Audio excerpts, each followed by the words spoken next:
Woody Womack joined by Chad Simmons to discuss the commitment of four-star linebacker Jeremiah Williams. He commits to Florida over Auburn and others. Boy, this one came together quickly, Chad, didn't it? With the Gators kind of stealing him out of Alabama.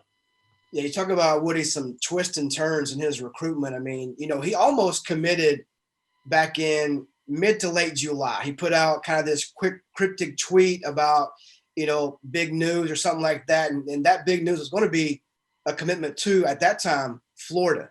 And quickly, though, I think Auburn got word of that real fast and quickly got on the phone with him, whether it be T. Will, Travis Williams, Gus Malzahn, very involved, Kevin Steele, those guys, and got him at least to hold off at that point. And then a couple months went by. He reset his commitment date for October 10th. 2 days prior to that, he pushes that off as well because he was still filling Florida, and at that time, October 10th, looked to be Auburn. Auburn had done a good job. He's in-state school, communication-wise, but he visited Florida on February 1st, back when things went into shutdown for that month of February before the whole quarantine and all that. And he almost committed there, he told me, in person, because he fell in love with the campus, the academics. He's a 3.9 GPA guy. He loves academics, what Florida offers there. He connected with Christian Robinson, known as C-Rob, in the recruiting world. And then the real dark horse here was a coach by the name of Chase Clark. He's from the Birmingham area. He was worked on the staff at UAB in the past. He has a great communication and just reputation in that area where Williams is from, in Birmingham as well. And that was a big part of his decision also. He kind of wants to get away, not too far, but just fell in love with Florida. And again, like you said, I think it's said perfectly, Florida stole this one from Auburn.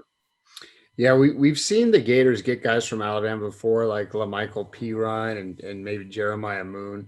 And Kadarius Toney, I think. But I mean, this is rarely do you see them go head to head with the in-state schools and win. How big of a win is this one for the Gators?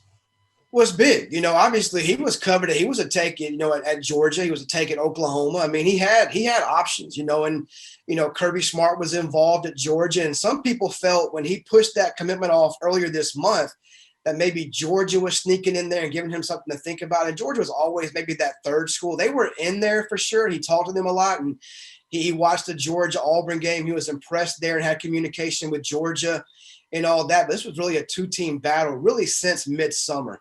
And it's when you can go in there and beat, the team that most of his family grew up a fan of, Auburn, and you can take him away from an in-state program like Auburn, it's big for any school, much less an SEC program like Florida. And as a player, he's a guy I think that will play early at Florida. He's that edge guy, can play with his hand down, can play standing up. He's pretty athletic.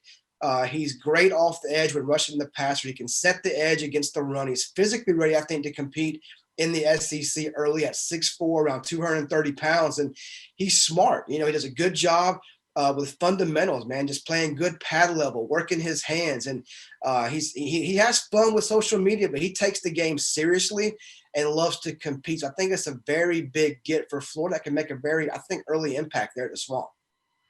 All right, big get for the Gators. Be sure to check out gatorsterritory.com, our Florida site, for complete coverage of the commitment of four-star Jeremiah Williams. So thanks for joining me, Chad. Anytime. Thank you.